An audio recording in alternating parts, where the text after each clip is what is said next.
Hello, everybody. Welcome back to One Leeds. Welcome back to the Debrief. Yes, your weekly Leeds United show where we try to keep you up to date with everything on the Leeds United beat. I'm joined this evening by Gabe and Brownie, of course. The band is back together. There's 310 of you in the building. Make sure you're slapping a like on the video, everybody. It is free. And if you want some extra spicy bonus content, we will be recording a Debrief Extra, which is a 20-minute segment on a topic that we think is relevant to Leeds United right now. We stick it on the Patreon as well. There is a Generation Leeds which got interesting, which is uploaded onto the Patreon. So if you guys want some bonus content, there you go in the description below. I'm just going to say hi to a few people. Hello as well if you're here and you're not writing in the comment section below. I know a load of you don't do that and you just watch. Hello, of course. Tom's in the building. Can't wait to hear the grilling of Marsch. We are so interested to hear as a group tonight. This is I've never experienced Leeds fans like this. I really haven't when it comes to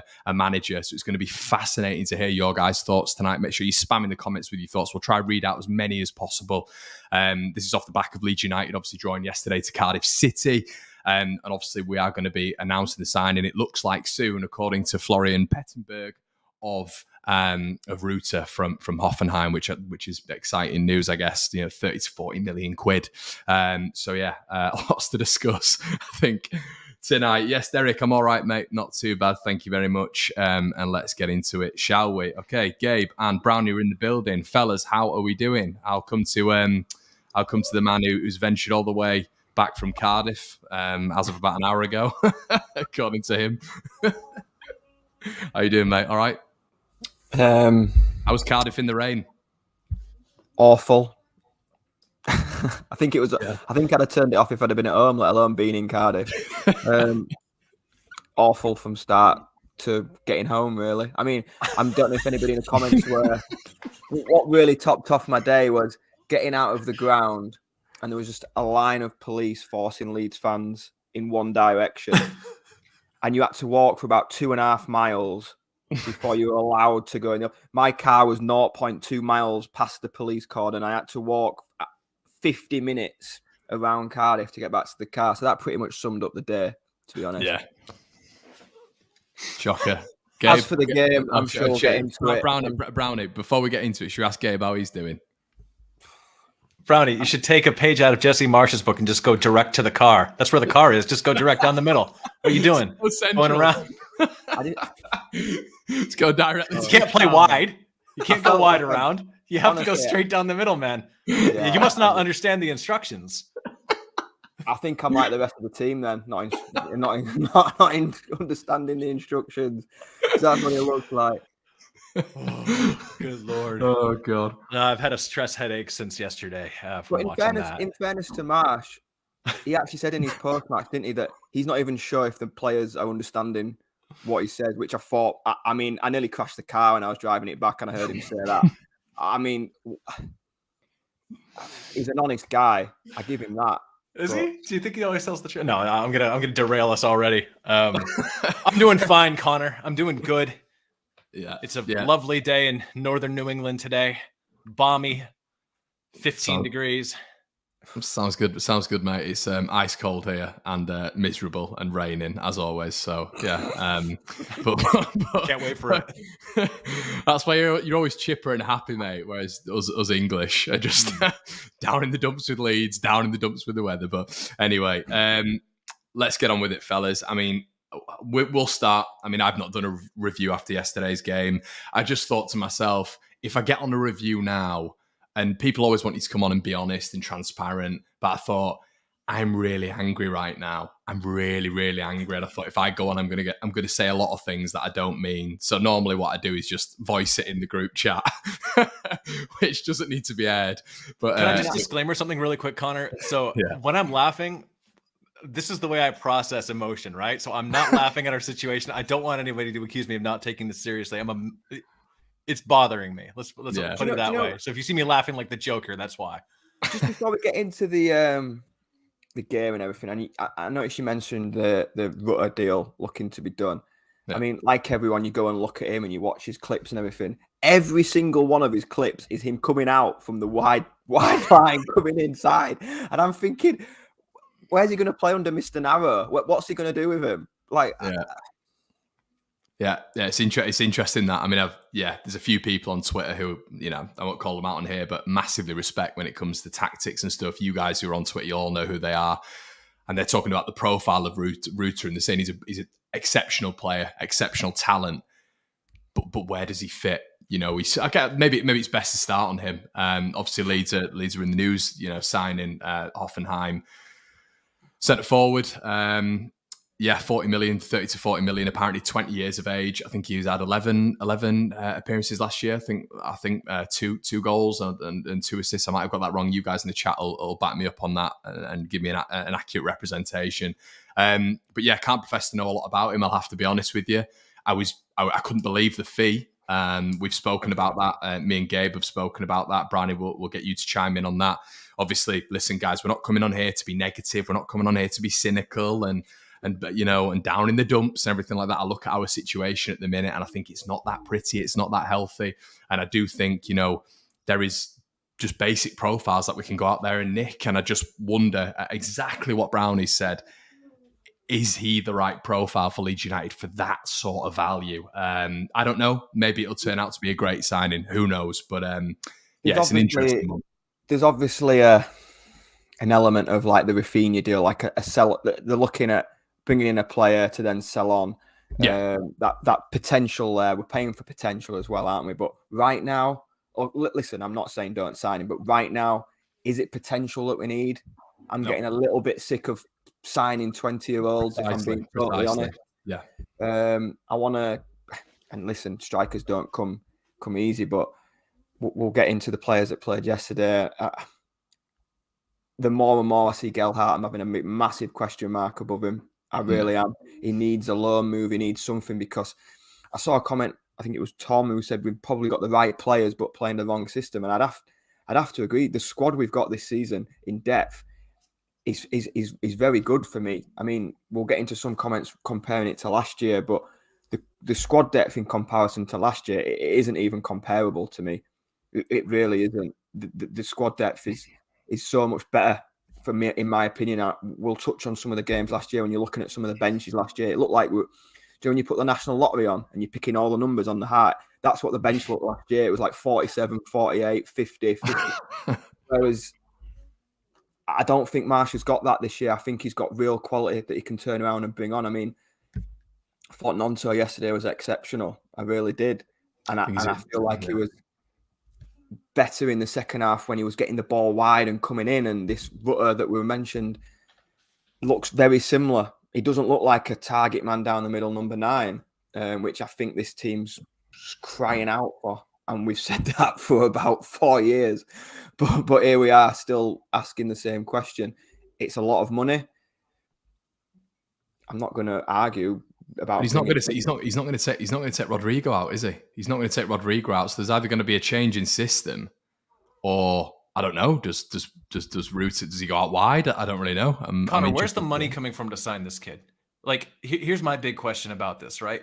If you're a club with a lot of money, right, and you can afford to splash 30, 40 million on a 20-year-old who scored 4 goals this season in the Bundesliga, which is, I'm not slagging him off. He's probably an excellent prospect. But not all exports from other leagues work out, right? I mean, Chelsea spent a lot of money on Timo Werner. How did he do, right? Romelu Lukaku banging in goals for fun at Inter. How did he do at Chelsea? I know it's different playing for Chelsea than it is playing for Leeds United. Like, I understand that. But the reality is, we're not a club that has money in reserve that can afford to take 40 million euro chances on a 20-year-old who hasn't even really plied his trade for that long in the Bundesliga and who isn't exactly jumping off the page. If we were going to spend 150 million in a transfer window, I'd say, all right, throw that money. We're never going to do that. Not in a January window. This is so perplexing to me. We're in a relegation fight. Do you think that kid's going to want to stay here if we go down to the championship? It doesn't make any sense to me as a buy. Yeah. And we could talk about the other players. I'm sure we'll get into the Cardiff match and just general trends, but this is baffling for me. Again, this isn't an indictment on the player. I'm sure he's a fantastic talent. When you're in a relegation battle, I don't even care if we're not going to have a guy over the 2 or 3 years of good football. We need that right now to establish us as a viable stayer in this league. We're not there yet. And what's the strategy at almost every single level in this football club now? it's very hard for me to understand, because on one hand we say, well, we just don't have the money to sign a top center half. We don't have the money to bring in a top left back, but we have 40 million euros to splash out on a kid who's never had a 10-goal season. One thing I will say in defense to that, other than Aronson, when we've spent big, I think it's kind of worked. Like Tyler Adams, good deal. Rafinha, good. People have question marks over Rodrigo. When you actually look at how many goals he's scored and how many games he's played, we're never going to see a return for value. But I think especially this year, he's kind of tipping it towards it is worthwhile to have. I know we've had the debate with Victor about signings we've brought in, and a lot of them have been rubbish. But when we have gone big, it's tended to work out okay, in my opinion. But I do agree with Gabe. If we're spending 30, 40 million euros, I want something ready-made. This kid's not going to be ready right away. If we're sat in Villa's position or Fulham and with no worry about going down, then yeah, okay, bring him in. Good investment for the future. We're in a relegation battle. Yeah. Now, we all sit and laugh. I'm the biggest person for it, about Frank Lampard and what a shambles he's having at Everton and all the rest of it. We've conceded more goals than Everton this season, and we're only 2 points above them. Yet Lampard's a disgrace and Everton are in disarray. Yet we can't have a conversation about what we're doing at our club, and we've got to think everything's okay. People seem to contradict themselves quite a lot, and the way I see it is the squad's better this year than last year, and we're in the exact same position 11 months on, 2 points above the relegation zone. That's where I sit. And people can say this, that, the other. We've won 2 out of the last 16 games. Yeah, I'm in complete agreement when it comes to Marsch. I am at the minute, and I think, listen, we all chat, don't we? We all chat, and I'm really struggling to see progression here. I think the only person who's, almost showing a bit of progression at Leeds United at the minute is probably Rodrigo, and I've said multiple times, I'm going to have to, say what I've always said, really, that I don't think he's the answer. To be honest, I don't think he's the answer to a number 9, hence why we all want a number 9. But there are available number 9s out there. We talk about the Championship. I consistently, we've all spoken about Shea Adams before. I know a lot of people will be laughing because he's not got a jazzy name. He hasn't got a jazzy name. He's Shea Adams and he doesn't score 20 goals a season. But there's a profile there that would fit at Leeds United. So for people who are in the comment section and maybe turn around and saying, we're not going to get a 20-goal a season striker. No, we're probably not. But we would get a striker who fits the profile. Gyökeres at Coventry, he's one who's going to be available for cheaper than this Ruter, and then could you at least then go and spend a little bit of that money on a central midfielder, or I know we've got Verba now and he looked quite good yesterday, but a left back or whatever, you we brought on in centre midfield. Yeah, I know, but listen, I take on board everything everybody says. Everybody sees the game differently, and yeah, I saw a point there saying 2 in 16 is very selective. All right, is 9 in 32 better for you? Because or 4 in 17, right? For me, this is the Premier League, right? Let's leverage the Premier League. 4 in 17 is still not good enough. It's still on pace for 9 wins in the season like we got last year. It's not good. I'll go through his wins. Norwich, now in the Championship. Watford, now in the Championship. Barnsley, League One. Bournemouth, team promoted. Wolves, who have spent the whole season in the bottom 3. And a great win at Brentford on the final day, and Liverpool and Chelsea. Well, you can't say Liverpool and Chelsea at the end like they're not significant, Brownie, but I do hear what you're saying. They're the only games of football he's won in 11. Well, to enhance your point, I want to read out a couple of things. You guys know I love to get into data. So I'm just going to stick with Premier League, right? Because there's a narrative out there that only the Premier League matters. And I take that on. I would, as a quick counterpoint, I would say that the fans still pay good money to go to the FA Cup matches, right? So they deserve that game. You can't take one of them away because they're one of his wins. You can't take the cups away because Barnsley's one of his wins that he's had. Right. What I'd say, though, is in matches against teams in and around our position, right? So I'm going to exclude like the Arsenal match and the Chelsea match and Tottenham match, all that. So like Wolves, we were lucky to get a win there. Our XG was 0.8 and their XG was 1.3. Southampton, we were unlucky to get a draw, slightly better XG. 1-1 against Everton. We couldn't get it done. Where's Everton now? Aston Villa, 0.44 and XG against of 2.2. We were lucky to draw that match. Crystal Palace, 1-1. Okay, maybe we're the point is here, and we can look at down to the recent form. City, we can say, oh, Manchester City, of course, they're going to crush us. It was 0.6 to 4.3. And then when we went to Newcastle, it was 0.4 to 2.2. So we have to talk about form. We have to talk about how the team looks. Now, I've come on this show many times, and I've blamed players, right? I've been an advocate for Marsch time and time again. And I do. It's weird because I agree with the macro narrative here, but because I'm weird, I have to dispute little bits and bobs of narrative that I don't like the right player's wrong system. They played a different system under Marcelo Bielsa. Bielsa's a better manager.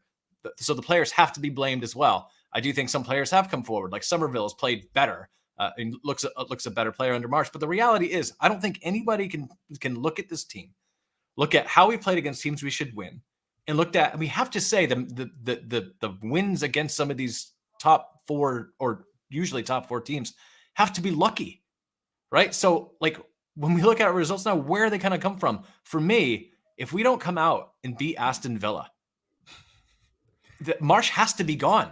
He has to be gone. I tweeted out yesterday that I think for me, the last straw is to come out in an FA Cup match with this run of form and play that poorly in the first half. Great to fight back, but it's not good enough. And I think getting into the minutia about the points is wrong for some of the, not wrong, but I think some of the stuff I'm seeing on Twitter, it's silly. Do we think we're moving forward under Marsch? Are the results good enough? No.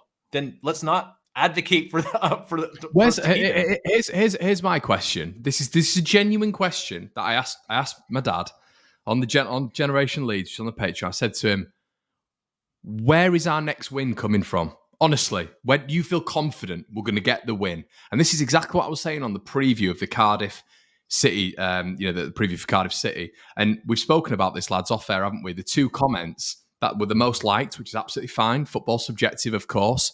But it was calling me deluded, which is fine. Absolutely fine with that. I know I can be. It's calling me deluded and calling me too negative because I was turning around and saying Jesse Marsch has to beat Cardiff to save his job. And there's still people saying, look at Arsenal with Arteta. Look at all the players that he's brought through Jesse Marsch. Look at the recruitment that Jesse Marsch. There's so many different variables to attribute to those 3 things separately. He's not in charge of recruitment. We all know that. We know he's not in charge of recruitment. So he hasn't brought these players into the club. Players coming through as well. It's very specific. We can't just say that's all Jesse Marsch. He's got definitely some credit in the bank for that. But what is he going to be judged on? It's results. And ultimately, I really struggle now, and I'm looking at winnable games. I'm looking at Aston Villa. I'm looking at Brentford. I'm looking at Everton coming up at Goodison. And I am not looking at any of those games and thinking, we're going to go there and we're going to do it. I'm really not, because what is the... I mean, Gabe always talks about data, right? Which, it's what we measure football in anyway nowadays. It's massive. We concede, on average, over 2 goals a game, and we have to score 3 goals to win a game. Yeah, that's every game. Our XG isn't that high to score 3 goals a game. Yeah, and that is now not just attributed, Brownie, to the Premier League. We have just drawn 2-2 against Cardiff City side in the 35th minute. We're laying against us, and they've made several changes as well. They've not won a game in 6, and still I'm getting told, and we're getting told, we have to trust the process. What is the process? I'm really, really struggling to see the patterns of play. I'm really struggling to see our defence improving. I'm really struggling to see any sort of progression from our previous manager. And that's can I just say as well, because this always gets brought up as a thing as well. Bielsa versus Marsch. It's not that. It's not Bielsa versus Marsch whatsoever. Our only comparative is to Marcelo Bielsa, because he was at the club for 4 years. So we're naturally going to go back to what we knew. But this, for me, the next manager at Leeds United, I always wanted to see progression. I wanted to see a style of football. We're not seeing it at the minute for me. I mean, I used to go to games thinking, we'll have a go at these. We had to wait till the 65th minute for the shot on target at Cardiff. That's where we're at. I mean, I think yesterday I thought we started quite bright. We started quite bright without really doing anything. And I mean, that's okay if you can defend. We can't. No. We can't defend. And this is going to shock some people, and it might surprise you. Gabe, is that your background? Yeah, sorry. There's a dump truck just going back. It's gone now. Okay. It's gone now. Sorry about that, guys. Right. That's all right. What is that?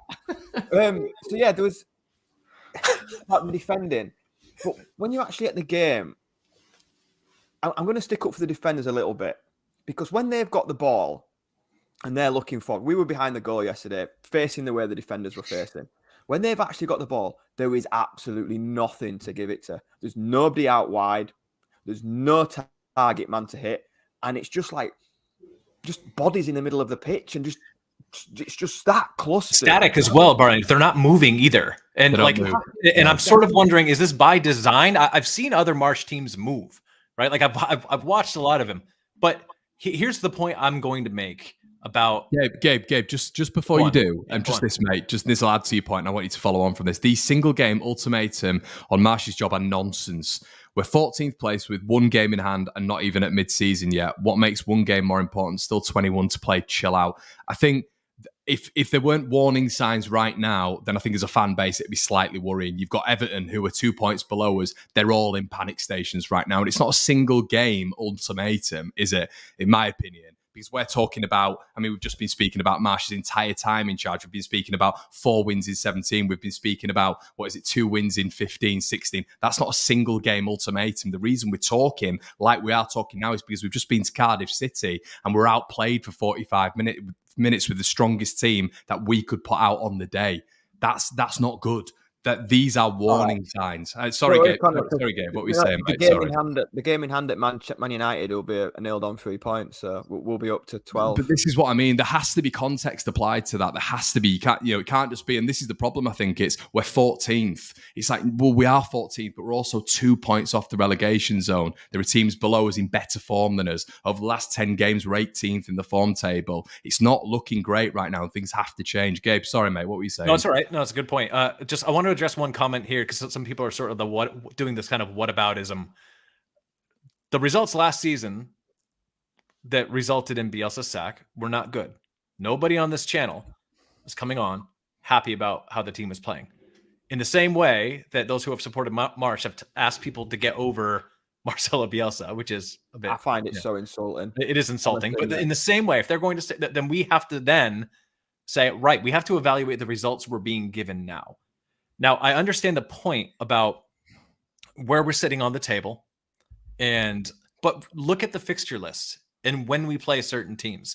We have to say that we were lucky to beat Chelsea. Like, we did dominate them, but if we play that fixture 5 times, how many times do we think that's going to happen? Although Chelsea right now, maybe. But the point being, like, we can't rely. If we're going to rely on and say, okay, it's all right if we lose against Aston Villa, it's all right if we don't get a result against West Ham at home, given their run of form. It's all right if we drop points against Southampton. It's all right if we don't beat Nottingham Forest.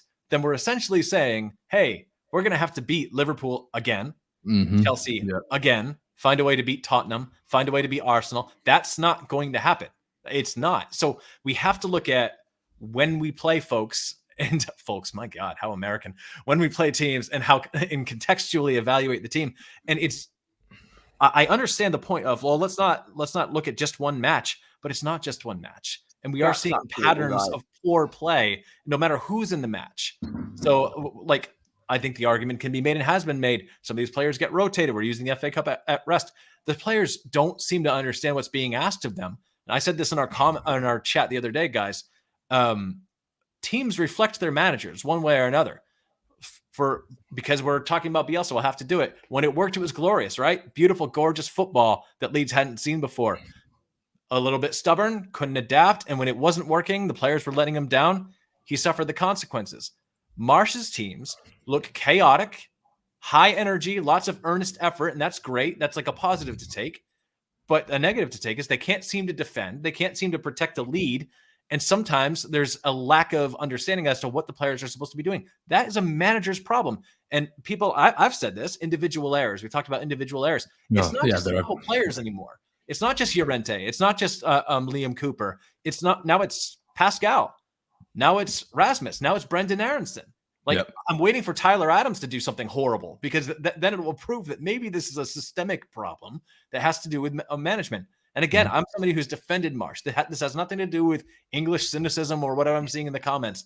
It's just evaluating where we're at and what we see down the horizon and being realistic. Yeah. There was a comment from Jack about with Bielsa, there was always hope. I mean, he had one bad month. The month was horrendous. I completely get that. But I would love to see Marsch with a bench of Lewis Bate, Jenkins, Moore, Kenner, and McCarron, because that was his bench during that month. And I said this earlier in the show, the squads compared to last year are incomparable. Honestly, we went to Man City. But Brown, you do want, and I know you do want Marsch to do well. It's not just a Bielsa thing for you. You do. Of course, you want him to do well. Yeah, I think that's key. Hours of my day going to Cardiff from that. Yeah, I think it's just key we get that in there, mates. I think a lot of people are going to turn around and say you keep going, about Bielsa, but you do obviously want Marsch to be a success. Over the last 20 years of watching Leeds, I've enjoyed 3 years, and he was in charge for all of them. So I think that says it all. He's a browbeaten man. Here's a question, guys. If Leeds come up and they beat, I'm not saying I think this is going to happen, but I just want to prove to everybody that thinks we're just being negative. Like, if Marsch comes and we beat Aston Villa, we beat Brentford, we beat Forest, I think we'll say, all right, it's not a great season, but we're beating who we're supposed to beat. Maybe this is starting to turn around. And if we're stepping back and saying, well, that's unrealistic to win 3 in a row, then why do we have him as our manager against these teams, right?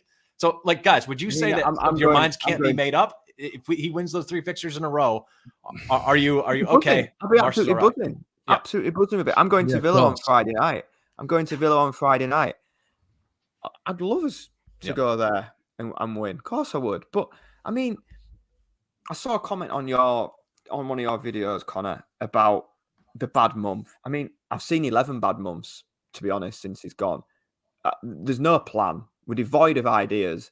And I think yesterday, it was just so off the. It was just like we're 2-0 down, just go for it, and it actually worked. Do you think he looked beaten? I think he looked. I don't know if you. I think he looks really frustrated. But he looks real. Like yesterday. I mean, I was with someone yesterday, and we were chatting about it, and it just. I was essentially saying he looks downbeat. He did that. There was no emotion in the goals scored. I mean, it is obviously it's Cardiff, but. There's no emotion there. He seemed very downbeat on the pre-match before the game even started. Normally he's quite jubilant and quite buoyant. He wasn't at all. He was quite down in the dumps. And I wonder if he's getting to a point where he's maybe thinking, I can't get my ideas across here. They're not understanding. I mean, we're seeing clips going around today of him saying something like they're scared, and someone from the crowd shouts back at him. This was at Ellen Road.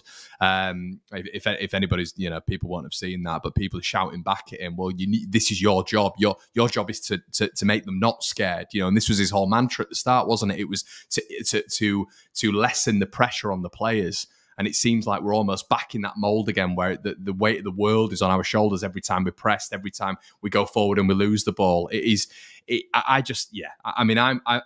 on the exact same wavelength as you guys. I swear to God, we are not coming on here trying to be negative. I don't want to be happy. This isn't a happy clapper channel either. I want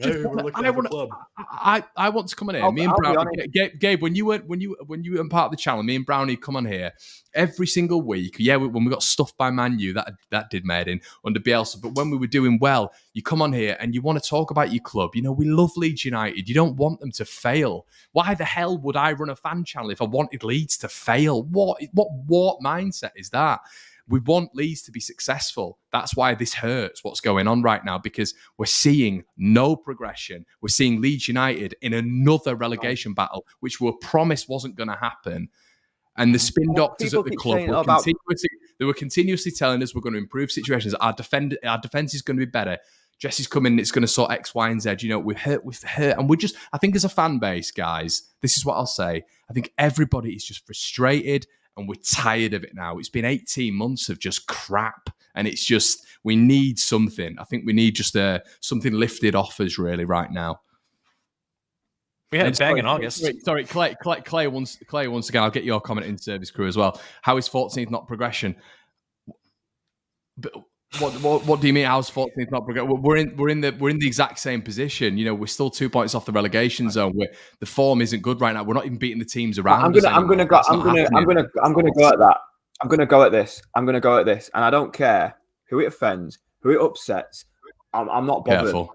Just keep it PG. Keep it PG. It'll be PG. I go up and down the country watching Leeds.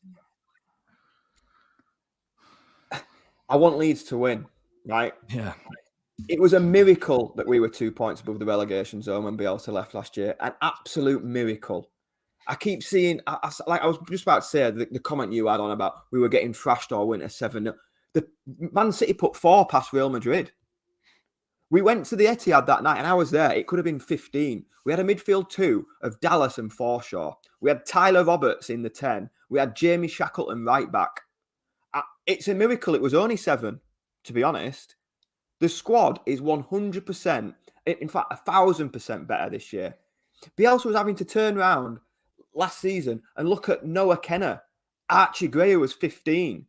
Jenkins, I don't even know who they play for now. Lewis Bate, who's at Oxford. That was our bench last year. We were starting games with Forshaw and Click in midfield. Shackleton right back. So, what you saying, Brad? He's just saying there's no progression. I'm now saying we're in the exact same position this year. Right. Okay. Yes. 2 points with the relegation zone, and the squad is not that anymore. It's unbelievably better. Unbelievably better. And I'd go as far to say that I think Tyler Adams is doing a better job than Phillips did. And Phillips missed half of last year anyway. So Phillips wasn't even there to be called on. So he had no Phillips. It was Rafinha FC last year for the whole season. For Marsch as well for the last 12 games. The board was so lucky that they stayed up with that squad last year. And I still don't know how they did stay up with that squad last year. So credit to both Marsch and Bielsa last year for keeping that team in the division. But when you talk about progression, the squad is so much better now, and we're exact same position. So, and you're talking to Brownie about what we were promised by this club, right? We were told by this club's leadership that we should be in contention for a European slot this year, right? It's not madness to be pissed off that we're 2 points above the relegation zone. And again, I'm going to point back to the winnable results that we dropped.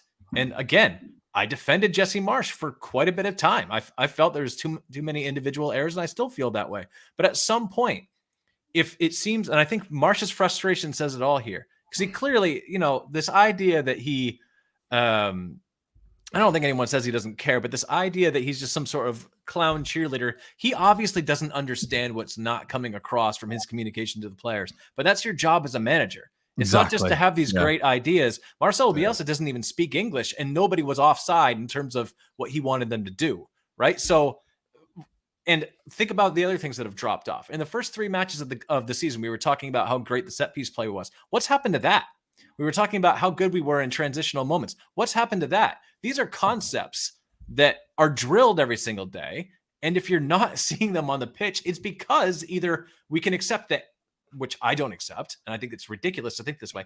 Every single player in our starting 11 and on the bench and in reserve simply doesn't understand what's obvious, or the manager's failing to get a tune out of players and he's not doing a good job communicating his concepts, or his concepts don't work. He's not recognizing that. Dan's comment there about it's non-2FC epitomizes how lucky we are. Because we weren't even meant to sign him.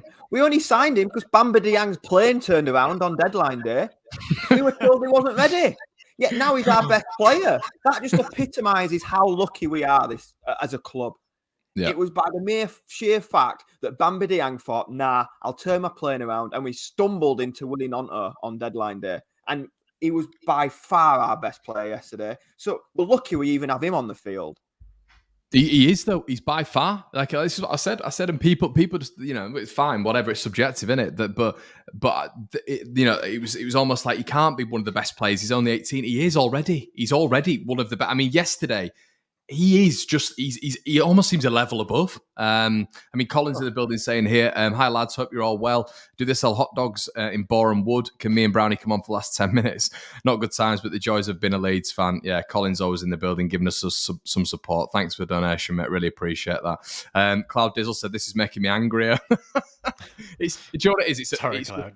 I think it's just therapy, isn't it? It's getting everything out. I think we're all very frustrated at the minute, and we're all Leeds fans, and there's nothing worse than when people are getting toxic, especially Leeds fans on Leeds fans. You can almost understand it with other football fans, but when it's Leeds on Leeds, it still doesn't make sense to me, but it is what it is.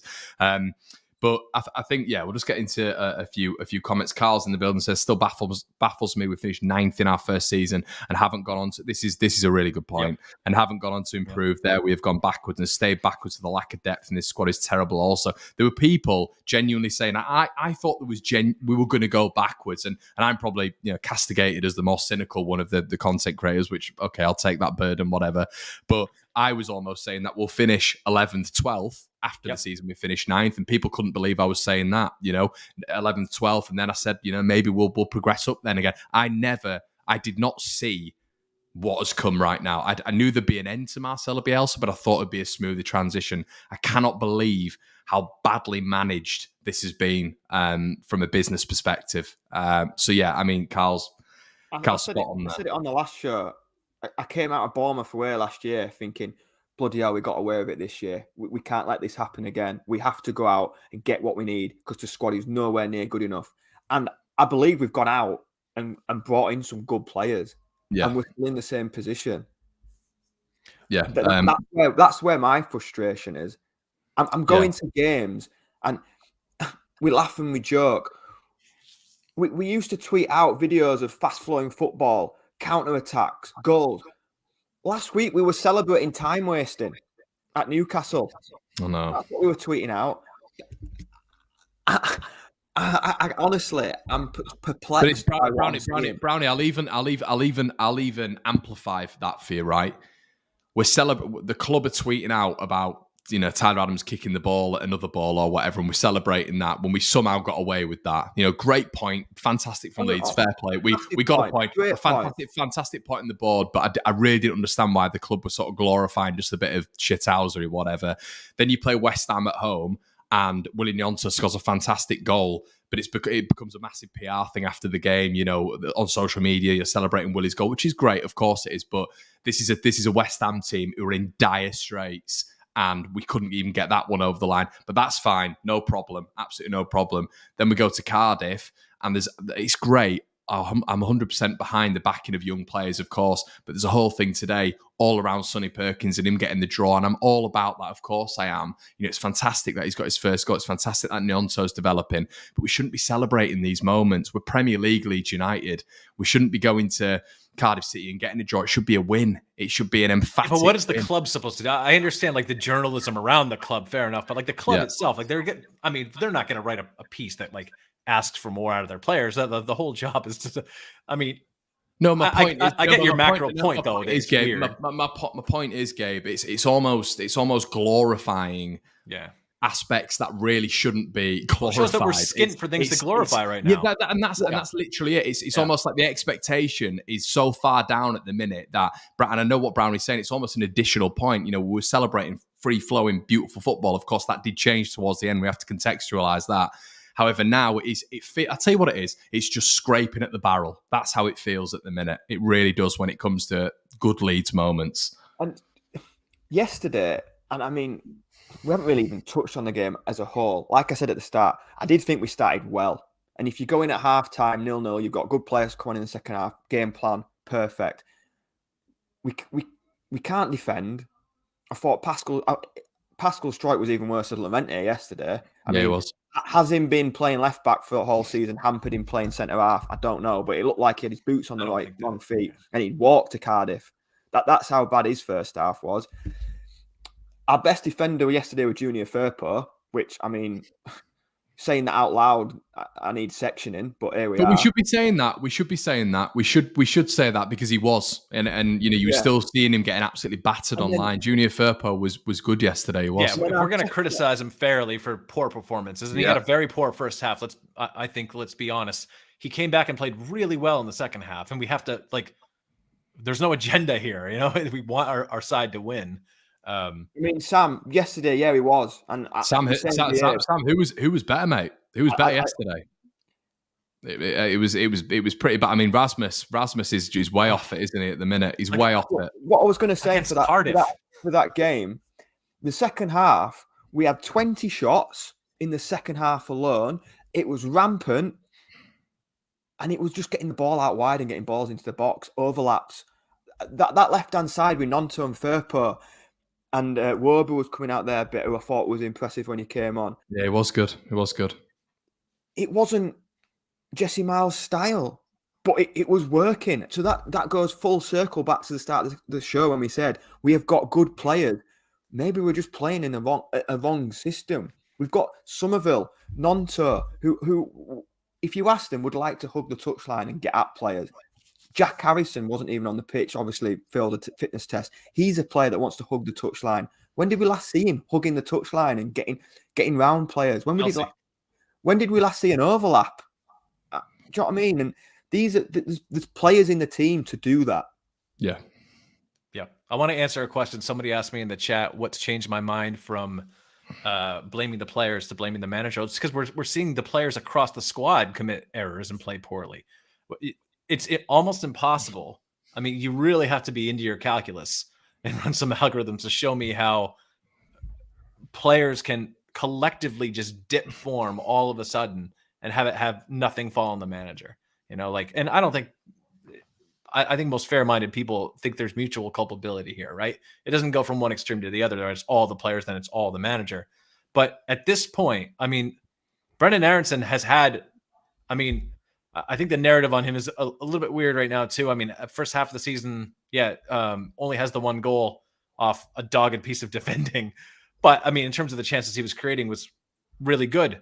He's clearly dipped his form.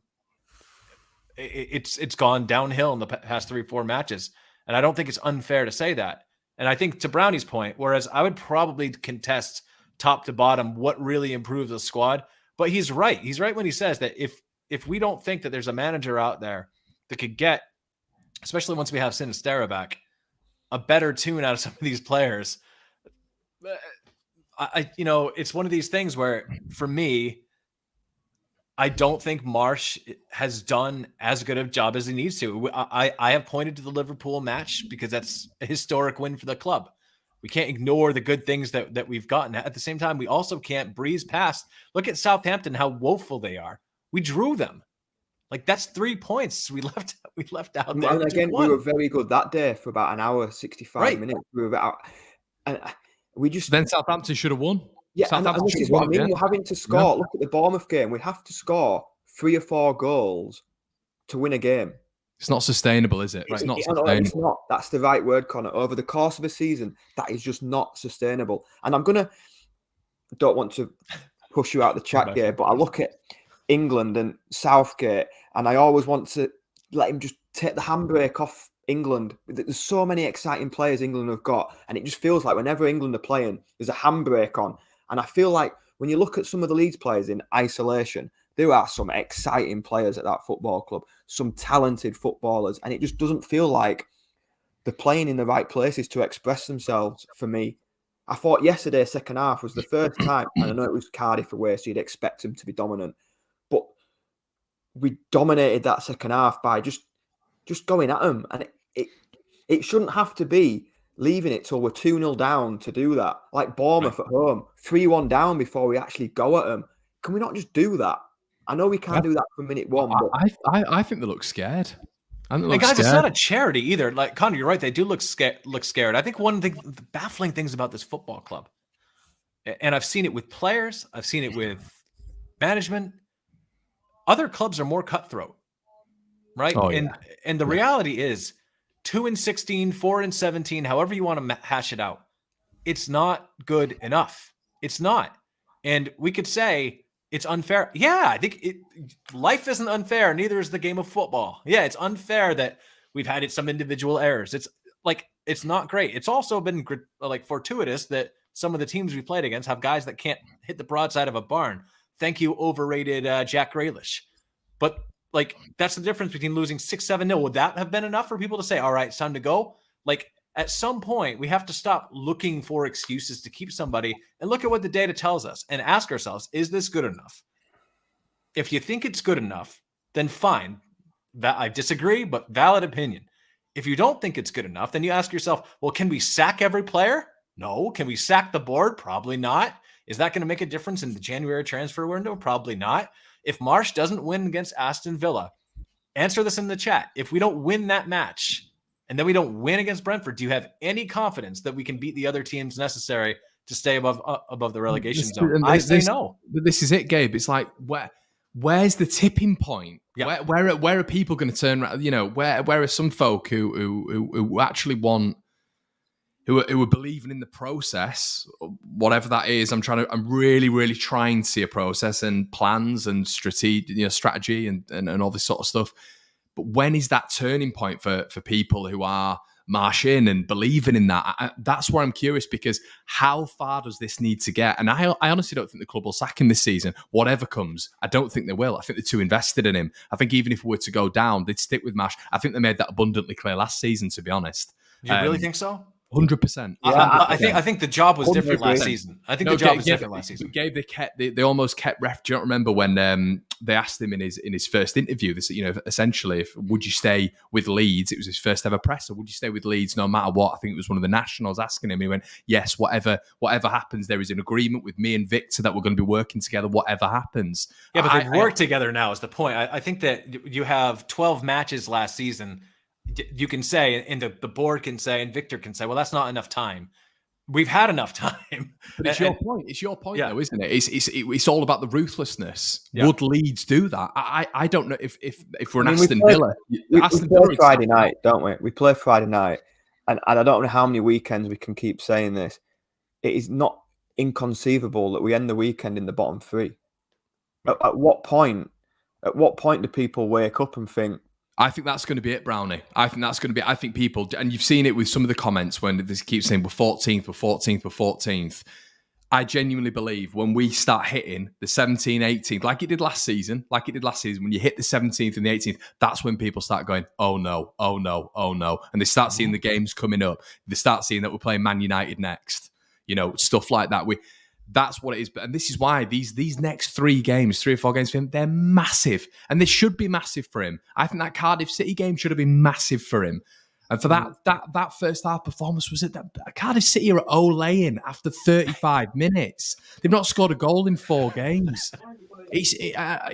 I'm so like, distance with it at the minute. It's just so difficult to watch. Brian said, if everyone is fit, what is your favourite back? What is Christ alive? Can we have 4 Verbers?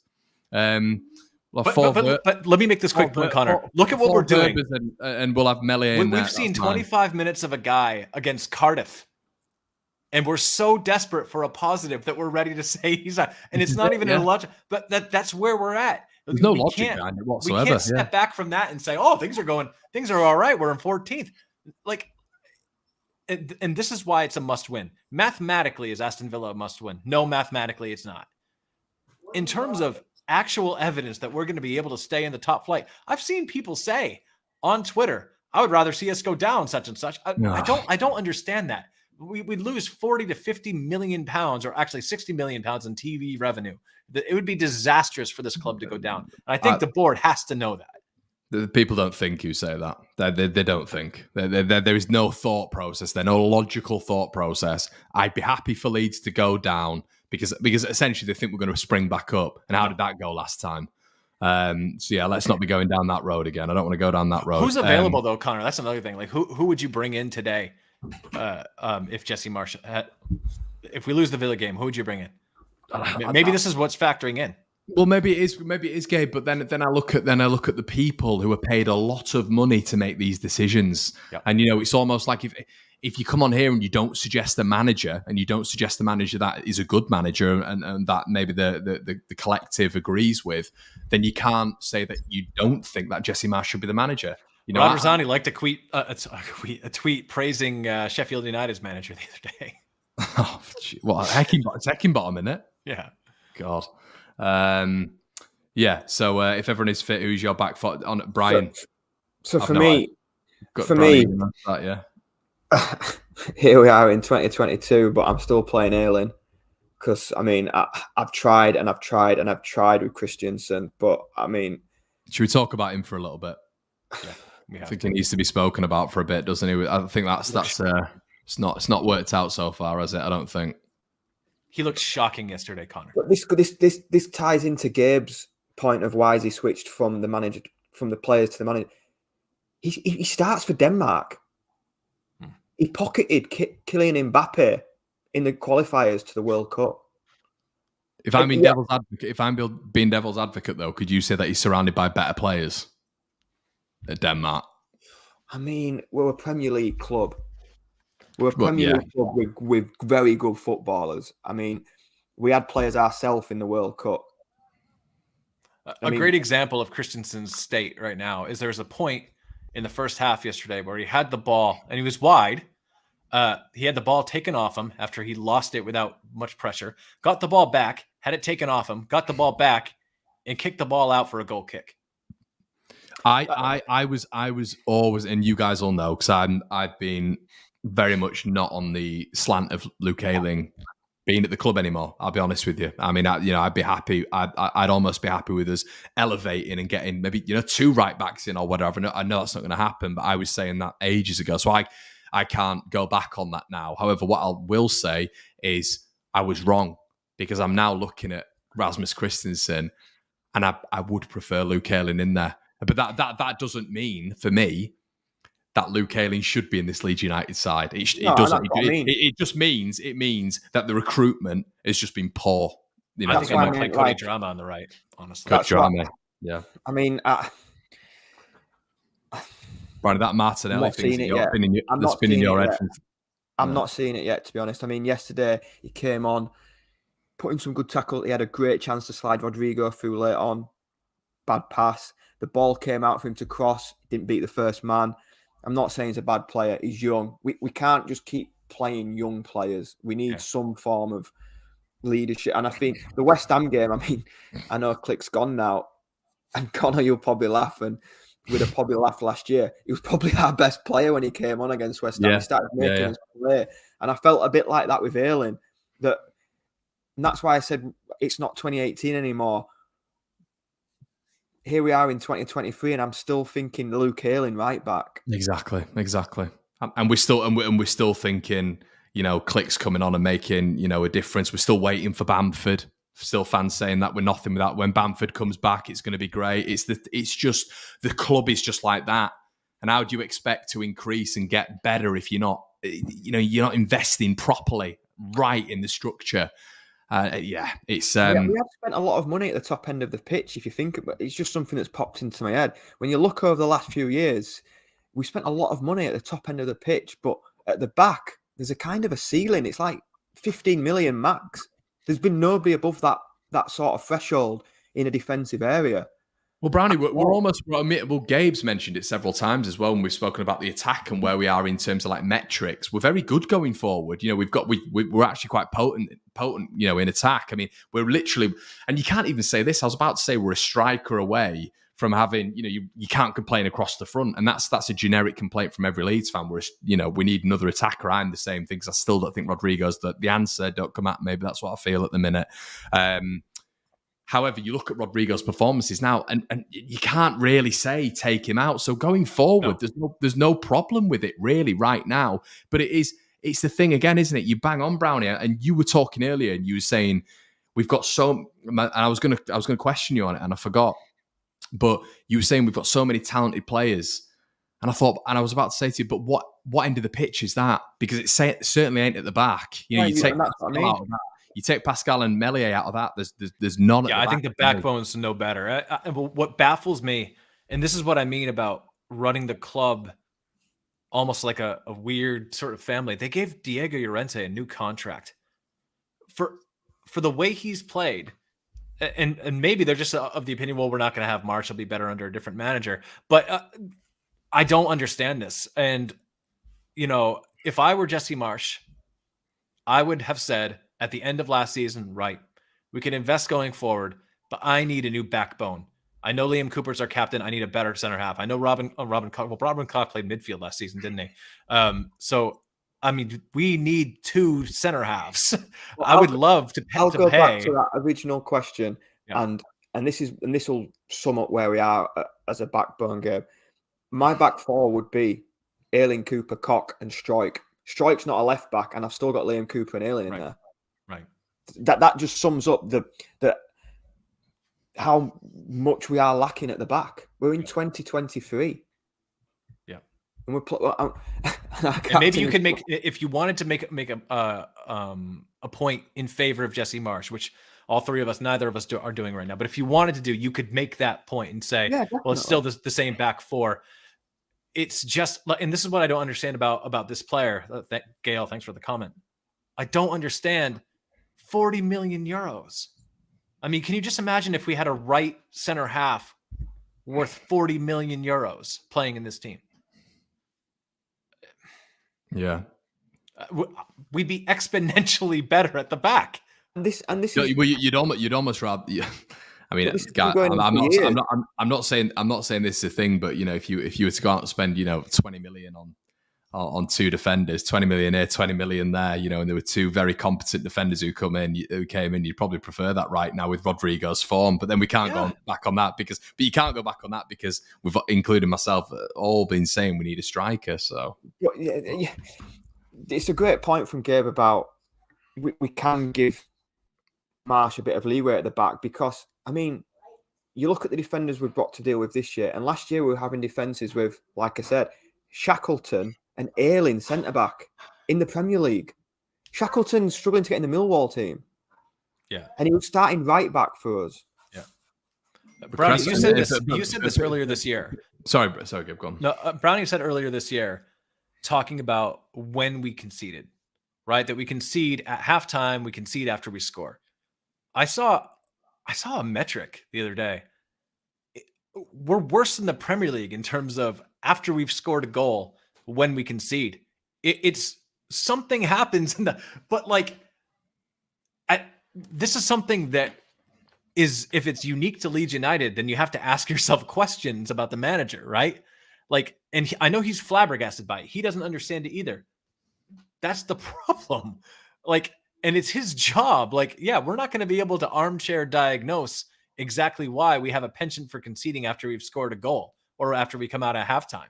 But that's a preparation thing, whether it's mental, physical preparation. I don't care what it is. Sort it out or we're going down. My thing with them every single time is, and you'll see it all the time as well, Brownie, being down at Ellen Road and everywhere. They score a goal and they drop 5 yards. Where's that come from? Because there has to be instruction there. Surely there has to be instruction to maybe protect a league. Because I don't understand why now. Because even if we talk about Bielsa again, which we have to do because he's the last manager, if you go back to Bielsa, that was never a thing. We never dropped off 5 yards. So there's clearly some sort of instruction there. I'm going to go right back why we do it every single time. I'm going to go right back to the start of the Marsch era, and it concerned me a lot. Wait, was it the Villa match? No. I've erased that one. We're going to go way. It was the Norwich game. It was the Norwich game at home. We were 1-0 up. We were absolutely hammering Norwich. It could have been 3 for 55, 56 minutes. I think we took Rodrigo off. We took a forward off and we bought on Cock. You were just saying then, Connor, about retreating 5 yards. For the next 25 minutes, it was all Norwich. And they ended up equalising, did Norwich. And we saw it at Southampton. You mentioned it, Gabe, about dropping points there. We were 2-0 up and absolutely cruising. Yep. We ended up drawing the game 2-2. We just seemed to retreat. We seemed to be and then the one that's in my most recent memory that hurt quite a bit was the Tottenham game just before the break. We led 3 times. And it's right, we'll defend now. And just do what you've been doing to get yourself in the lead. This comment by What's Next to Leeds United said Marsch confirmed that it's not instructed. I've heard him say it too. He's extremely frustrated about them dropping off after score. But what I have heard him say is he said we have to do a better job of understanding when to go and how to go in terms of pressing. And I think he probably has too many contingency-based press plans, especially in the mid block, that some of the guys are like, right, we're just going to drop off a bit because we're not sure how we're supposed to be executing. And the thing is, it's overly complicated. It doesn't, and that's not a slag off on the players. It's truly, if anything, it's a criticism of Marsch that you have to have a condensable game plan that all the players can get on side with and understand. Yeah. And on that comment, good situational football. on that comment, and I've not heard it, and if he has, I mean, I remember being at Tottenham. We were 3-2 up. We had 10 minutes left. We just scored. Rodrigo, so he took off Rocker and brought on Ayling. Now, if that's not retreating, then I'm not sure what is. That's tactical. Yeah, but 10 minutes to go, Brownie, at White Hart Lane. Like, surely you can't keep attacking but, them, right? But Gabe, the problem is, is it still White Hart Lane, by the way, or is it called Tottenham Stadium? Yeah, but I know it's a common cliche, with attack being the best form of defense. But that is the thing with Leeds United, because we don't have the caliber of defenders to defend. We can put an extra body on. We can put 2 extra bodies on. It doesn't matter, because but then we're not going to stay in the division, Connor. If we can't pack 10 behind in our own area and hang on to a 1-0 lead, I don't know how, because we're not going to be able. We're not good enough in possession to keep the ball all the time and attack. I mean. See, I think what's funny, Gabe, that for me, that's the problem. That's the huge problem. That is it. So we can talk about, and Brownie makes a really good point there. When you take Ayling off, when you take Rocker off and bring Ayling on, you're losing elements of control, because Rocker's at least going to be able to, retain a little bit of possession, keep the ball ticking over in that midfield. You'd hope anyway. He hasn't lately, but I understand. No, he hasn't. But you'd expect him to do it a little bit further up the pitch than Ayling. The problem is you lose elements of control when you take midfielders off, of course, but. Press-resistant midfielders, which I think Rocker is, you're going to be better in those final phases of games. I don't think throwing on an extra defender every single time is the way to go. I think it's very old-fashioned. It doesn't work anymore. And like Brownie's quite rightly said multiple times, if we're not keeping the ball, what are we doing? We're hoofing the ball back to Tottenham. We're talking about Tottenham here. We're hoofing the ball back to them. They're coming forward. They're gaining a lot of momentum, finding more gaps because they're pulling us out of position, because they're keeping the ball, they're dictating play. So if we don't keep, how can we win a game? How can we win consecutive games if we don't want the ball?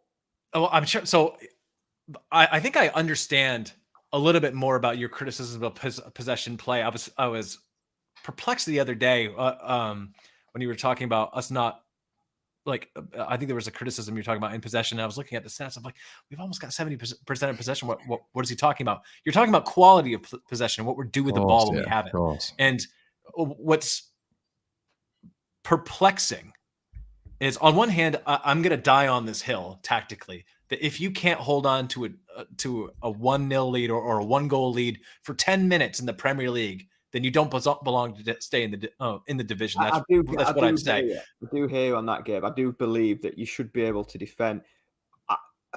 I just feel in that particular game, and I'll let you carry on. I just feel in that particular game, Tottenham were on the ropes. They were done. We were wave after wave after attack, and we were attacking. And then as soon as that sub happened, it was just like, it all went. We were just all over the shop. We had players all over the place, and then they scored 2 in 4 minutes. I'm being pigeonholed into defending Jesse Marsch, but now you're sort of damned if you do, damned if you don't, right? Because we've talked about, well, the system, everyone's forward, and they ping a quick ball over the press, and then we're done, right? So, like, okay, let's pack the midfield block or pack our own box, and then we still give up goals.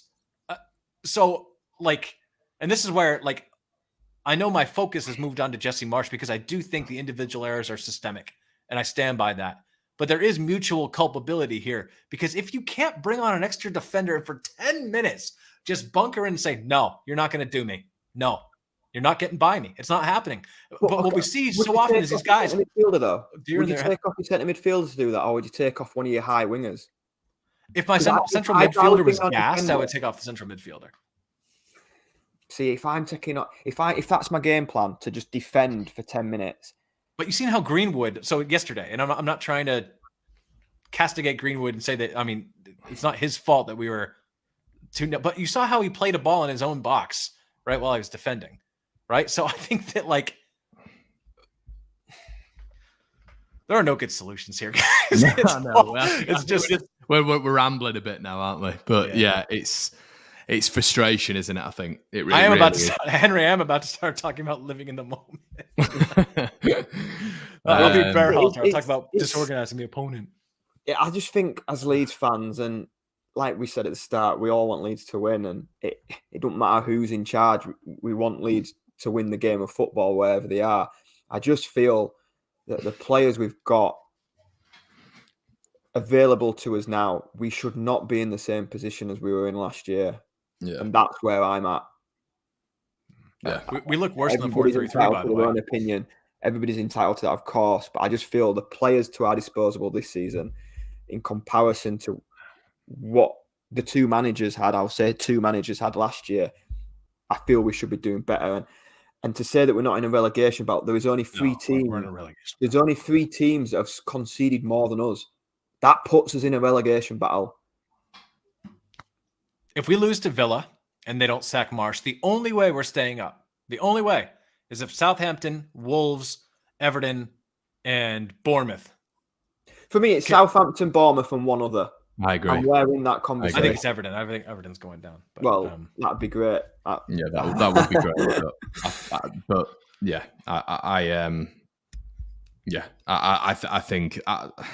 I think it's. I agree. I think it's. Who did you say? Bournemouth, Forest, and one other, or did you say Bournemouth? No, Bournemouth, Southampton, and one other. Yeah. Sorry. Yeah, you're right.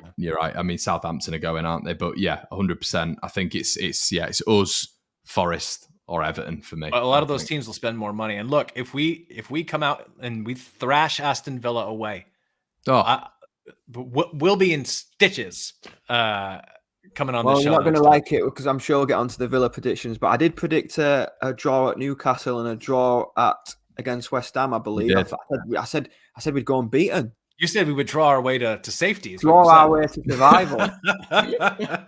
You did say that, yeah. Yeah, that's why I've not made the graphic, because you're top again. Wait, who just said the system is shite? Look at Southampton. Southampton look worse now that they've sacked their Red Bull manager. So, well, I mean, they sacked our last one, but that's a whole different debate. Yeah. But they were chanting it. I mean, they're chanting at Nathan Jones. You don't know what you do in the Southampton fans. So yeah, I think that's going to be another sacking. I think mid-season. So I do not sound like Alexi Lawless. Ted, don't come at me. Okay, I guess we've got to get onto it, haven't we? I'll start because I've been very positive with the last couple of games. We're still drawing our way to safety, are we? Yeah. No. Okay. We do well at Villa Park. I'm going to throw that out there. I can't recall coming away from Villa recently and having got beat. I mean, we've had some great days there. I mean, the 3-2 when Roof scored in the 95th minute, bloody hell, that was good. We came back last year, 3-3 was it? But I do think that I know they've had an horrendous result against Stevenage, but I do feel they're a little bit of a better beast under Unai Emery. Yeah, I think it'll be a really difficult game, and I also hard to say how much they cared about the FA Cup, honestly. Yeah. It can go one or two ways. It can really hamper them, and they could really knock the stuffing out of what they've got. They've been building over the last few weeks, or they could come out all guns blazing, which I think they will do. And I am struggling to see us getting anything out of the game, to be honest. Me too. It almost feels like very much all on Brentford, doesn't it? It feels like it. You know, we played. Was it Brentford? It was Brentford last season, wasn't it? When we went 1-0 up with Tyler Roberts, and we ended up drawing 2-2 when Ivan Toney wasn't playing, and that it felt all on Brentford in that game as well. They went 2-1 up. Yeah. I think it'll be a really difficult game. I'm going to go 2-1 Villa. Obviously, I hope that doesn't happen. I'm going to the game, and I hope we get something. I think if we take anything from the game, it will be a positive. To be honest, I think a point would be a good result, and I think that shows where we are at the minute. Ian said 4-1 at Villa. Math Moore says 2-1. 2-1 Villa. Yeah, I think everyone. John Shaw's has said 2-1 Leeds. Rodrigo and Harrison will score. Gabe, do you want me to go next, or do you want to go next, mate? I'll leave you the last word, Connor. I will. I'm going to go ahead and predict, and there's a logic to this. The last time Jesse Marsch was rumored to be on a last leg was Liverpool away. and we pulled out a win. So I'm going to say 3-2 win, Leeds United. That would be a really good Friday night, to be honest. I'm hoping for your Friday night more than the one that I've predicted. Yeah. So it's the day before I fly as well. It'll be a depressing flight over to the UK if we lose. What was yours, Brownie? Was it 2-1? 2-1 Villa. 2-1 Villa. Okay. 3-2.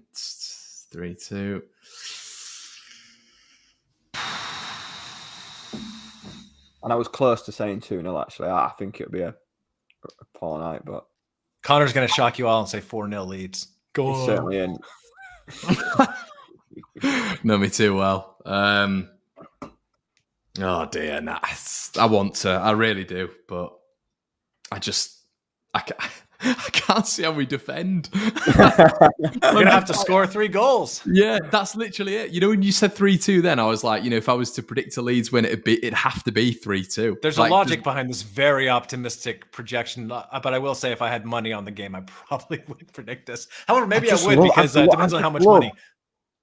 I'd love a 1-0, just a 1-0 Leeds win, just a 1-0 win.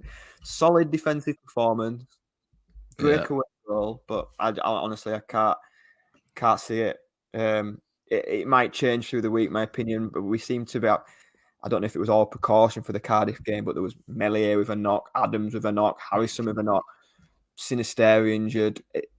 Brownie, just got a quick one, mate, before I get on to my prediction. Are you going to be depressed with the Leeds win if we go to Aston Villa? Just a quick one. Why would I be depressed? No, because you're paying all that money to get...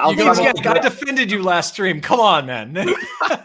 I've defended this person before. You're paying all that money to go down to Villa to just scream abuse at Marsch, aren't you? You don't want us to win. Yeah, I am. I'm going to leave work early on Friday. I'm going to travel to Birmingham.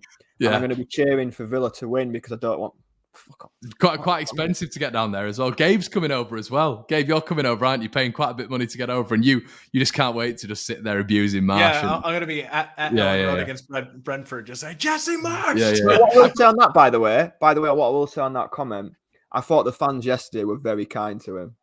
At 2-0 down, everybody got behind Leeds, and they booed him off at half time, and rightly so. But other than that, there wasn't a peep of anything. Yeah, Leeds Yank. We literally just said if we beat Aston Villa, we'll come onto the stream and be super happy. People I've defended Leeds Yank before. He's betrayed me.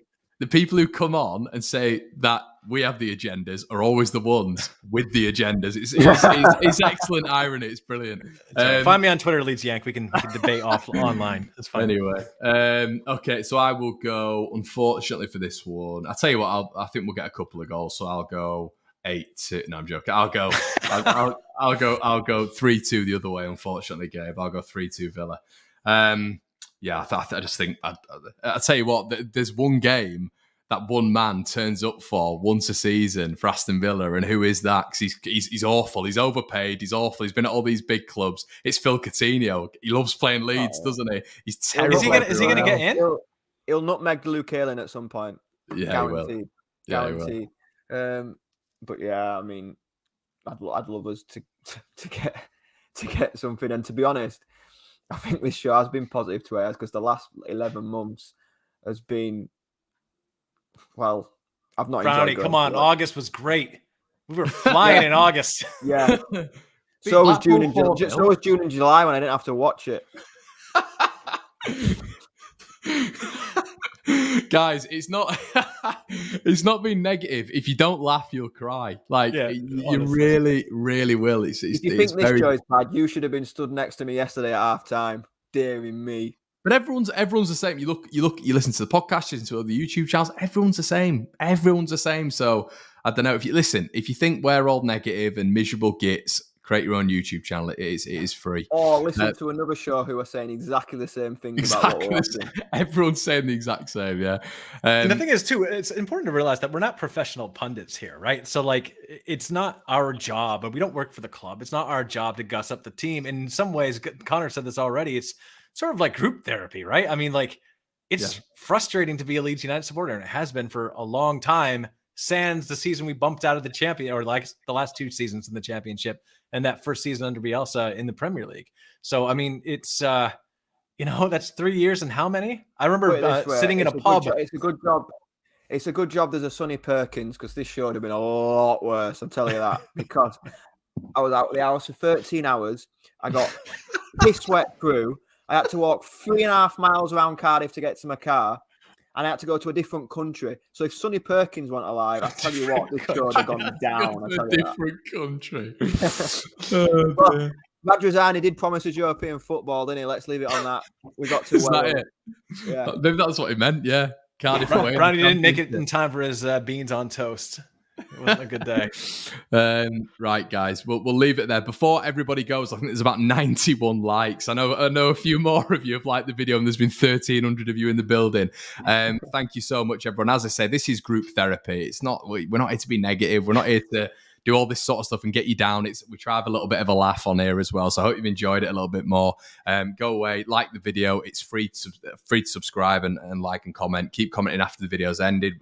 Read all the comments and all this sort of stuff. We are back every week with the debrief. Make sure you check out the Patreon link in the description below, and we'll see you in a bit, guys. Cheers.